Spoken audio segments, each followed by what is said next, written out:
The story of the US dollar isn't just about money. It's about power. Because what began as a simple paper promise "in God we trust" has become the most formidable tool of global control ever created. It decides who thrives and who falls. It funds wars, shapes alliances, and even topples governments, without a single shot being fired. This is not just about economics. It's about how the United States turned its currency into the world's most powerful weapon, and how that power might one day be challenged. To understand how the dollar became dominant, we have to go back to a world before American power even existed. In the 19th century, the British pound ruled the world. London was the center of global finance. Trade was settled in sterling, and Britain's navy ensured the seas stayed open for business. But two world wars changed everything. By the end of World War II, Europe was in ruins. Its factories were bombed, its gold reserves depleted. The only country left standing, with industrial power, resources, and stability, was the United States. And with that came the birth of the Bretton Woods system, in 1944. Representatives from 44 nations gathered in a small resort town in New Hampshire. They needed to rebuild the world economy, and they needed trust.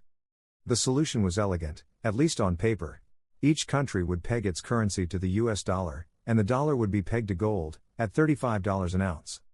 The logic was simple: the US had 3/4 of the world's gold reserves. If the dollar was as good as gold, then everyone could trust it. The world had just found a new anchor. And just like that, the US dollar became the centerpiece of global finance. America didn't just win the war, it won the peace. In the 1950s and 60s, dollars flowed everywhere. Europe rebuilt with American aid. Japan industrialized. Global trade exploded, and every transaction, every loan, every oil payment, was measured in dollars. But there was a problem brewing beneath the surface. As countries accumulated dollars, they began to ask a dangerous question. Can the US actually back all of this paper with real gold? By the late 1960s, the math didn't add up. America had printed far more dollars than it had gold to redeem them. Foreign governments started demanding their gold back, most famously, France, under President Charles de Gaulle. Ships literally crossed the Atlantic carrying France's gold, exchanged for paper dollars. And then came the breaking point. On August 15, 1971, President Richard Nixon went on national television and ended the dollar's convertibility into gold. The link between money and metal, gone. The world had officially entered the fiat era, money by government decree. Many thought this would destroy the dollar. Instead, it made it even stronger. In 1973, the oil crisis hit. Arab nations, furious over US support for Israel, cut oil supplies. Prices quadrupled. The global economy convulsed. America faced a terrifying reality: inflation was raging, oil prices were exploding, and the dollar's supremacy was in question. But behind the scenes, US officials were already engineering a quiet, brilliant rescue plan, one that would rewire the entire global economy. They struck a deal with Saudi Arabia, the world's largest oil exporter. The terms were simple but world-changing. Saudi oil would be sold only in US dollars. In return, the US would provide military protection and ensure the stability of the Saudi regime. Soon, every OPEC nation followed. If you wanted oil, the lifeblood of modern civilization, you needed dollars. This system became known as the petrodollar. And with it, the demand for dollars exploded. Countries held vast reserves of US currency to buy oil. Central banks stored dollars. Corporations borrowed in dollars. The dollar had become the bloodstream of global trade. And here's the genius. Every barrel of oil sold meant more demand for US dollars. And therefore, more power for America. Even if countries didn't like US policies, they had no choice but to use its money.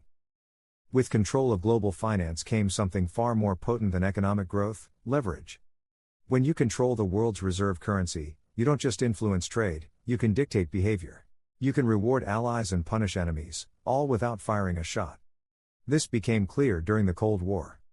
The US used its currency dominance to shape alliances, control credit flows, and fund military operations. But after the fall of the Soviet Union, a new kind of warfare began: financial warfare. Instead of invading nations, America could cut them off from the dollar system.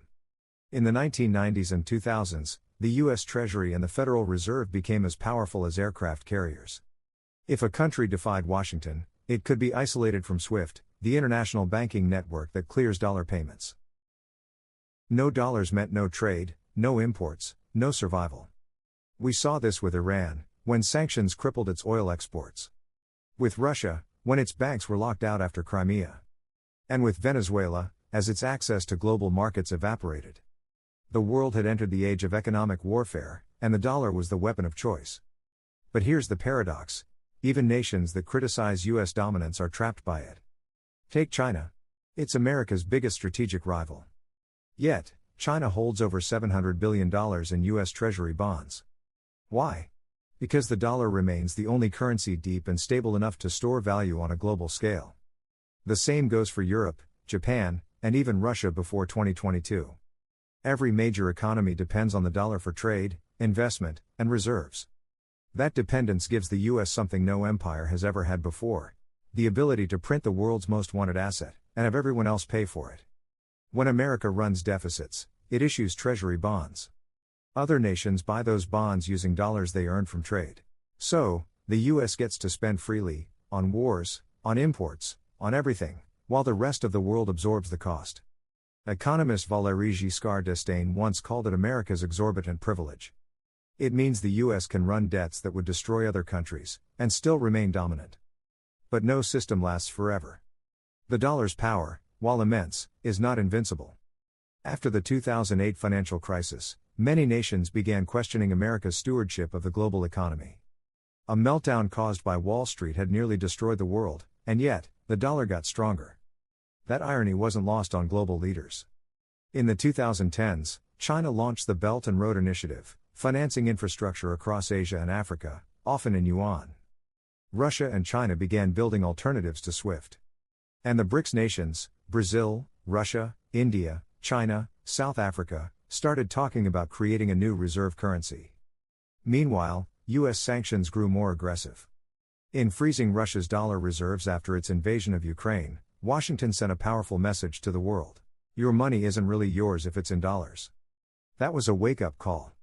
Even US allies began exploring diversification, buying gold, creating digital currencies, and trading in local money. The petrodollar, once sacred, started to erode as nations like China and India bought oil using yuan or rupees. Slowly, the dollar's aura of invulnerability began to fade. The next financial battlefield won't be fought with tanks, it'll be fought with code and currencies. Central bank digital currencies, CBDCs, are emerging across the world. China's digital yuan is already in circulation, designed to bypass the US banking system entirely. The European Union is exploring a digital euro, while the US itself debates a digital dollar. But the question isn't just technological, it's geopolitical. Will digital money weaken the dollar's dominance, or make it even stronger by giving Washington more control? Meanwhile, blockchain and cryptocurrencies challenge the very idea of centralized money. Bitcoin, often called digital gold, offers an escape route from fiat control. Yet its volatility and lack of government backing limit its reach. Still, it represents a shift in mindset, a world slowly realizing that money equals power, and that power can no longer belong to just one nation. So, will the dollar's reign end? Not soon. Because for all its flaws, the US still has what no other country does: deep, liquid financial markets, a stable legal system, military power to protect its interests, and most importantly, trust, or at least the best available version of it. But history teaches a hard truth.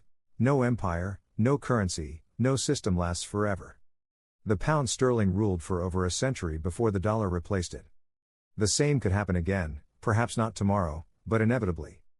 Maybe the next global system will be multipolar, a mix of dollars, euros, yuan, and digital assets.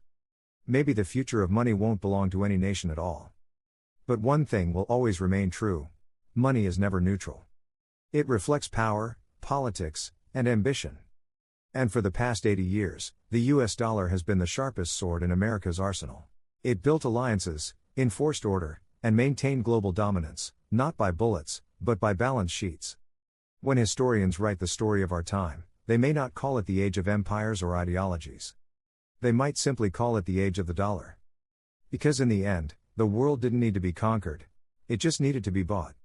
This is the story of how the US dollar became the world's most powerful weapon, and why the next great battle for control won't be fought on the battlefield, but in the balance sheets of nations.